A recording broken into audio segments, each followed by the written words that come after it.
నిన్న ఏదైతే మన ఈ కాంగ్రెస్ పార్టీ ప్రధాన నాయకులు ముఖ్యమంత్రి గారు కావచ్చు, ఉప ముఖ్యమంత్రి గారు కావచ్చు, మంత్రులు కావచ్చు, ఇన్ఛార్జీలు కావచ్చు, మిగతా ఇండియా కూటమి నేతలు అందరూ కూడా నిన్న ఢిల్లీలో ఒక ధర్నా నిర్వహించారండి. ఏంటి, బీసీలకి 42% రిజర్వేషన్లు కావాలి, ఇస్తారా మీరు చస్తారా అని చెప్పి ఒక సభ పెట్టారు. ఒక నిరసన సభ, ధర్నా అనేది పెట్టారు అనుకోండి, what ever it is. So దాని గురించి అన్ని పత్రికల్లో నిన్నంతా టీవీల్లో కూడా ఇదే చర్చ. ఇక్కడ విషయం ఏంటంటే, నా స్ట్రైట్ క్వశ్చన్ కాంగ్రెస్ పార్టీ నేతలకు ఎవరికైనా కావచ్చు, అధికార పార్టీ నేతలకు ఎవరికైనా కావచ్చు, నా స్ట్రైట్ క్వశ్చన్ ఏంటంటే, నిన్న మీరు ఢిల్లీలో పెట్టిన సభ వల్ల ఎవరికి ఉపయోగం? ఏమన్నా ఉపయోగం ఉందా?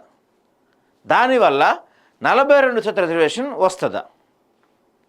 ఇది ఉపయోగమే. ఈ సభ ఎప్పుడు పెట్టి ఉండాలనుకున్నారు మీరు? దీన్ని కనీసం ఒక 2-3 నెలల క్రితం పెట్టి ఉండాల్సింది. మీరు 2-3 నెలల నుంచి మీరు నిజంగా ఈ బిల్లు పెట్టాలి, పార్లమెంట్లో బిల్లు పెట్టాలి అని మీరు అప్పటి నుంచి ఒత్తిడి తెచ్చి ఉంటే గనక ఈ పార్టీకి అది కార్యరూపం దాల్చేది.